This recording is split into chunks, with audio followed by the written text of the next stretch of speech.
Supreme Magus, web novel, Chapter 124, Chaos. Derek woke up in what was unmistakably an hospital room. Even with a fuzzy head and a blurry vision, he knew there was only one place where so much white would belong. The sheets, the blind, even the walls and ceiling were white. He tried to rub his eyes, but discovered his right arm was cuffed to the bedside, while the left one felt so heavy, he couldn't muster the strength to lift it. Must be the morphine, that or they tied me up, he thought. The last reasonable memory he had was about him killing the B***starred who had murdered his little brother.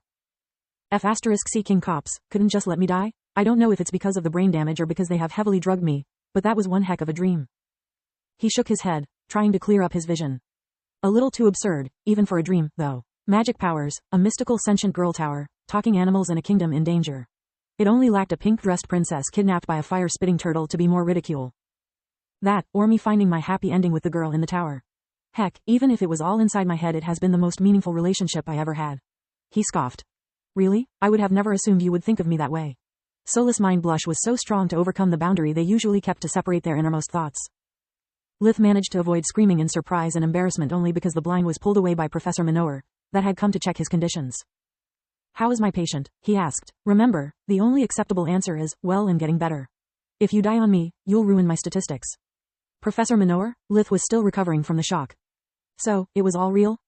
I know how this seems, such an incident, if we want to call it that way, happening in the White Griffin Academy is simply unbelievable, yet it happened. Odd, I perfectly regenerated your skin, yet you are all red up to your ears. Are you experiencing any discomfort, or did you just have a wet dream? Lith's brows furrowed, while his memory was finally returning. Just a yes or no. I'm not interested in your fantasies. Lith blushed even harder, but this time out of anger, for the complete lack of tact of his healer. No discomfort and no wet dreams.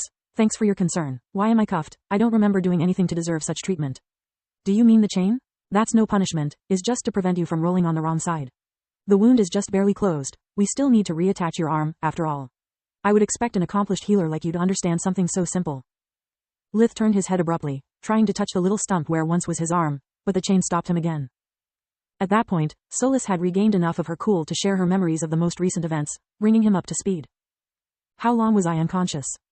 A few hours, is barely lunchtime. Minower replied, right before casting a series of diagnostic spells that made Lith glow like a light bulb. Everything seems fine. Your body heals magnificently, young man. Keep up like this, and you'll get discharged in one piece before dinner. Minower took out his communicator amulet, informing Linhos that the patient could receive visitors. Remember to properly thank your friends.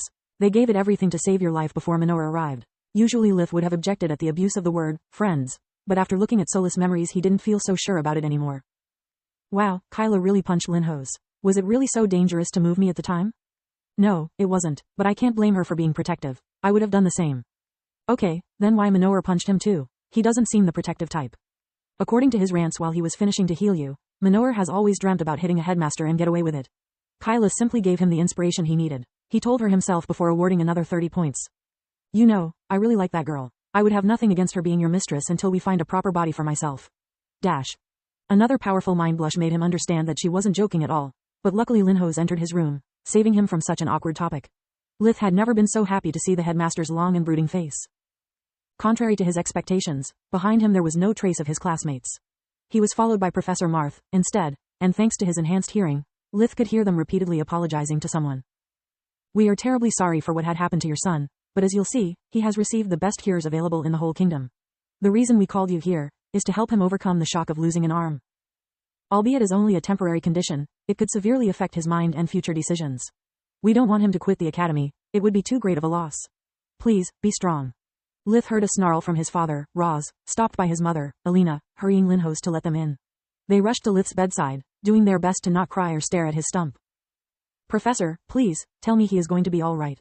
Despite all their efforts, Alina's eyes were watery and her voice cracked.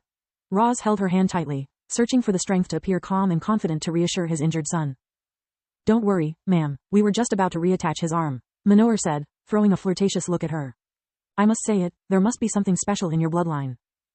Lith started inwardly cursing nonstop. Maybe after looking at him and his parents, the genius healer Krishna Minower had noticed some abnormality caused by him using invigoration on all his family to remove impurities from their bodies. Otherwise I can't explain why your son is so talented, you are so gorgeous, and even Lith's dear grandfather is so well preserved despite his age. At those Marth, Roz and Linhos became pale as ghost, while fury tinged Lith's cheeks of red while his eyes were reduced to fiery slits. He couldn't believe his esteemed professor was actually hitting on his mother right in front of him. Despite the situation, Alina and Solis couldn't stop giggling. He is actually my father. Lith's voice was stone cold, causing Manohar to gasp in surprise. You are very lucky, good sir, he said, shaking Roz's hand, limp from the surprise. Your son is a brave kid, and your wife could have got much better. If Lith's arm didn't had yet to be reattached, Roz would have probably strangled him for the repeated insults. See, old man, Manohar said, patting Linhos on the shoulder. That's why I tell you to never lose hope. In this world there are still women that don't care much about looks. Before the situation became even more humiliating, Professor Marth dragged Manohar away. In the city of Kandria, all the hospitals and the healers' home offices were full to the brim, while the city guard was arresting lots of citizens for gruesome crimes. The two things had only one thing in common. All those involved would tell unbelievable stories to justify what had happened. A man claimed that his wife had caught fire while cooking lunch. A woman told them how his brother had turned into a piece of ice while conjuring some water to wash the dishes. An otherwise beyond suspicion healer was trying to explain how he never meant to amputate his patient's leg. It just had turned into a lump of meat after he attempted to heal a fracture.